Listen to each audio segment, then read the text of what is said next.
En esta casación, la Corte Suprema analiza un supuesto de nulidad de despido en el que el trabajador solicita su reposición alegando que su cese fue contrario a derecho.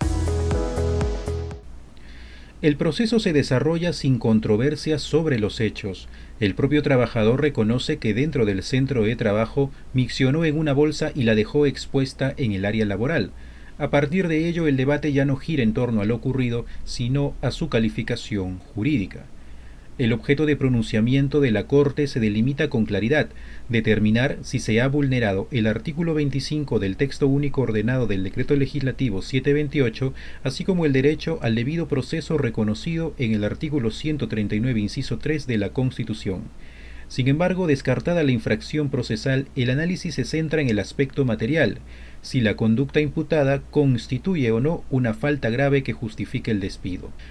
El punto de partida normativo es el artículo 25 del TUO de la Ley de Productividad y Competitividad Laboral, que define la falta grave como el incumplimiento de las obligaciones de trabajo que implique el quebrantamiento de la buena fe laboral, la inobservancia del reglamento interno o actos de grave indisciplina en agravio del empleador o de otros trabajadores. Este artículo no establece una lista cerrada de conductas, sino un criterio abierto basado en la gravedad del incumplimiento.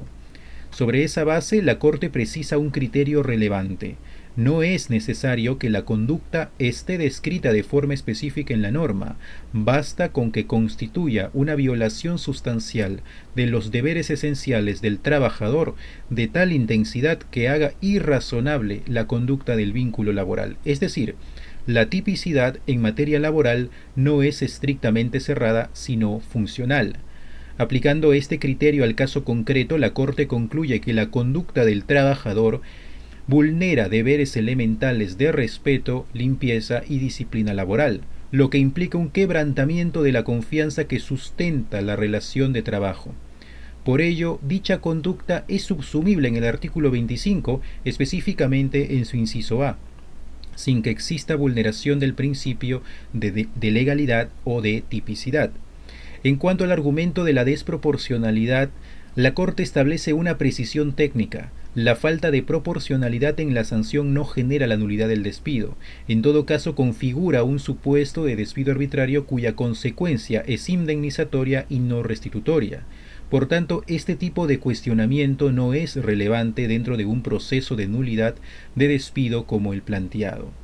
Asimismo, se descarta la existencia de despido fraudulento debido a que los hechos no fueron inexistentes ni menos fabricados, sino reconocidos por el propio trabajador, lo que refuerza la calificación de la conducta como falta grave.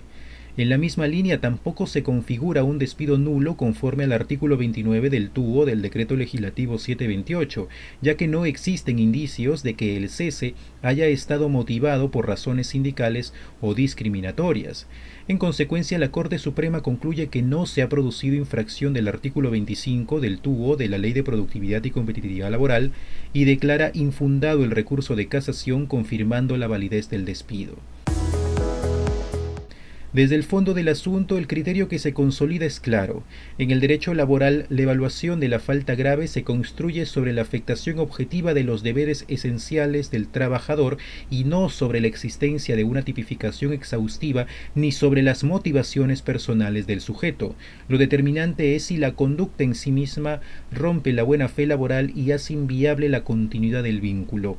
En esa línea, incluso si la conducta pudiera responder a una razón subjetiva como una forma de protesta o reacción personal en contra del empleador o de otro trabajador, ello no altera su calificación jurídica cuando el efecto producido implica una ruptura objetiva de las condiciones mínimas de convivencia laboral. La empresa en este escenario cuenta con una justificación suficiente para extinguir la relación de trabajo, porque lo que se protege no es la intención sino la estructura funcional del vínculo laboral.